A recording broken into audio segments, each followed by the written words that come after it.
Bore కొట్టలేదు అంటే content ఒక లెవెల్లో వెళ్ళిపోయింది. సినిమా ఈ సంక్రాంతికి మాత్రం ఈ సినిమానే బాగా ఆడుతుందని నేను కూడా. కొంతమంది సీరియల్తో పోల్చారు సార్, మీరేమంటారు? సీరియల్ అంటే లోపల సీరియల్లో పోల్చారు, మీరేమంటారు? అట్లా కాదంటే జీ తెలుగు వాళ్ళు దీనికి స్పాన్సర్ ఓకే, అమౌంట్ పరంగా వాళ్ళు పెట్టారు. ఓకే, అటు వాళ్ళ ప్రమోషన్ మధ్యలో ఇచ్చుకున్నారు వాళ్ళు. ఓకే, సీరియల్ కొద్దిగా హైలైట్ చేసుకున్నారు. ఓకే, దానికి సినిమా వాళ్ళకి దానికి సంబంధం లేదు. వాళ్ళు ఎందుకంటే స్పాన్సర్ వాళ్ళు. కామెడీ టైమింగ్ అట్లనే జబర్దస్త్ లాగా ఉంది అంటారు అన్న. ఓవరాల్గా ఒకటి సార్ కామెడీ టైమింగ్ కాదు కానీ చిరంజీవి చూడడానికి సగం మంది వెళ్తారు.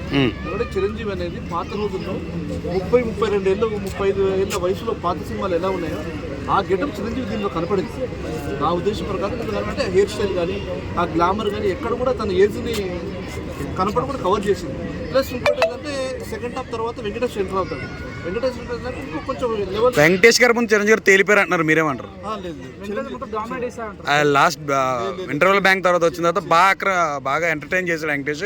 వెంకటేష్ రావడం వల్ల ప్లస్ అయింది. బట్ చిరంజీవి డామినేషన్ అనేది కాదు. ఎందుకంటే చిరంజీవి వెంకటేష్ ఒకటి అనిల్ రావిపూడి గారికి థ్యాంక్స్ చెప్పాలి. ఎందుకంటే ఒక అగ్ర హీరోని ఇద్దరిని పెట్టుకొని సమానంగా బ్యాలెన్స్ చేయడం అనేది చాలా కష్టం, చాలా గ్రేట్. ఎందుకంటే ఎవరిని తక్కువ చేసినా కూడా అక్కడ ఫ్యాన్స్ అట్ అయిపోతారు ఫస్ట్. కాబట్టి ఇక్కడ వెంకటేష్ హైలైట్ చేయాలి, ఇక్కడ చిరంజీవి హైలైట్ చేయాలి. అందుకే ఆయన ఏం చేశాడు, వెంకటేష్ ని గౌడ కింద దింపాడు. కన్నడ భాష మాట్లాడడం వల్ల ఇంకా అయిపోయింది. ఇప్పుడు బెంగళూరు కూడా టాక్ అదే అంటున్నారు. సూపర్. వీళ్ళు కన్నడ మాట్లాడడం వల్ల మాకు ఇంకా చూడబుద్ధి అవుతుంది, మాకు ఇంకా అభిమానం పెరిగింది వాళ్ళ మీద అంటున్నారు. అభిమానం పెరిగింది అంటున్నారు. కాబట్టి చిరంజీవి క్రేజ్ చిరంజీవి, వెంకటేష్ క్రేజ్ వెంకటేష్. కానీ ఇద్దరిని సమానంగా చూపెట్టడంలో ఆయనకు హ్యాట్సాప్ చెప్పాలి. అనిల్ రావిపూడి గారు సమానంగా బ్యాలెన్స్ చేశాడు ఇద్దరిని. సాంగ్స్ అంటావా ఇంకా బాగా ప్రతి ఒక్క సాంగ్ ప్లస్ అయింది. కామెడీ కూడా బాగుంది. సగం సినిమా చూడడానికి చిరంజీవి కోసం వెళ్ళాలి. టికెట్ పెట్టిన దానికి Chiranjeevi glamour, Chiranjeevi action moments బాగుంది. ఒకరి సాంగ్ ఒకరు చేసినప్పుడు మీకు ఎలా అనిపించింది? ప్యారడీలో ఏమైనా అనిపించిందా? అవునవును. ఎందుకంటే ఇప్పుడు ఆ సాంగ్ కి వెంకటేష్ ఎలా ఉంటుంది అనేది మనం కూడా రామచిలకమ్మ చిరంజీవి గారి సాంగ్ కదా చూసాం. అవును, ఆ సినిమాకు అదే పాటకు వెంకటేష్ ఎలా ఉంది అని మనం కూడా ఒకసారి చూసుకోగలిగాం. బాగుంది, మంచిగా ఉంది. ఓవరాల్ సంక్రాంతి విన్నర్ బాస్ అనుకోవచ్చు. మనశంకర్ ప్రసాద్ బాగా ఆడుతుందండి. అది కూడా 100 days ఆడుతుందని నేను అనుకుంటున్నాను. సో కలెక్షన్స్ వస్తుంది సార్, బాగా కూడా వస్తాయి. ఇంకా ఇప్పటికీ ఆన్లైన్లో చాలా మంది టికెట్ బుక్ చేసుకుంటారు. రేపు సంక్రాంతి నాకు తెలిసి ఇంకా హౌస్ఫుల్ అవ్వచ్చు. మ్యూజిక్ ఎలా అనిపించింది సార్? మ్యూజిక్ బాగుంది. సాంగ్స్ పిక్చరైజేషన్ ఎలా అనిపించింది? న్యాయపరంగా ఆయన చేశాడు, కానీ కామెడీ ఇంకా కొంచెం పెట్టింటే బాగుండేమో. ఇంకా కామెడీ పెంచుంటే బాగుంది. ఎందుకంటే F2 ఎలా ఉంది, నాన్ స్టాప్ కామెడీ ఉందా? దీంట్లో కొంచెం కామెడీ లెవెల్ తగ్గింది. ఎందుకంటే ఇంకా కొంచెం చిరంజీవి ఇంకా వాడుకోవచ్చు. ఇంకా ఎందుకంటే అవకాశం ఇచ్చాడు కాబట్టి సాంగ్స్ పరంగా ప్లస్ అయింది.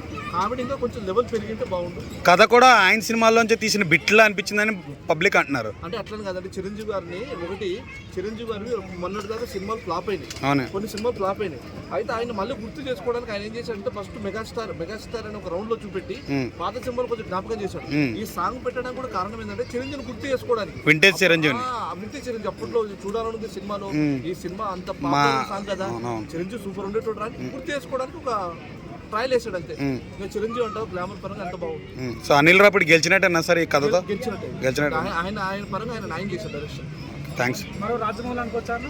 అంత రాజమౌళికి ఇది కంపారిజన్ లేదు. రాజమౌళి ఆయన క్రియేటివిటీ ఎక్కడ అప్కమింగ్. చాలా మంది 12 సినిమాలు రాజమౌళి చేస్తే 12 పాస్ అయ్యాడు, ఇతను 9 సినిమాలు చేస్తే 9 పాస్ అయ్యాడని బయట టాక్ నడుస్తుంది. సో దాన్ని బట్టి మీరు ఏమంటారు? కరెక్ట్, కానీ ఆయన క్రియేటివిటీ రాదు.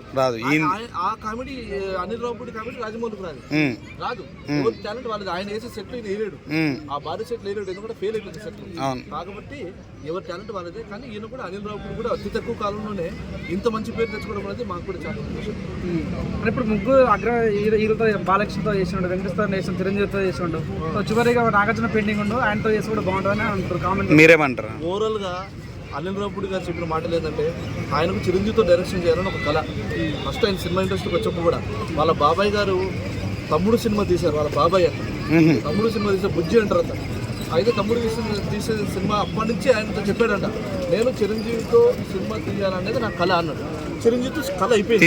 ఇంకా తర్వాత నాగార్జునతో ఆటోమేటిక్ అప్డేట్ అయితేనే ఉంటుంది. నాగార్జున వస్తారు, తర్వాత ఇంకొకరితో కూడా వస్తారు. వాళ్ళు బాలకృష్ణతో అటెంప్ట్ అయింది, వెంకటేశ్వర రెడ్డి. నాగార్జున ఎందుకు తీయడు?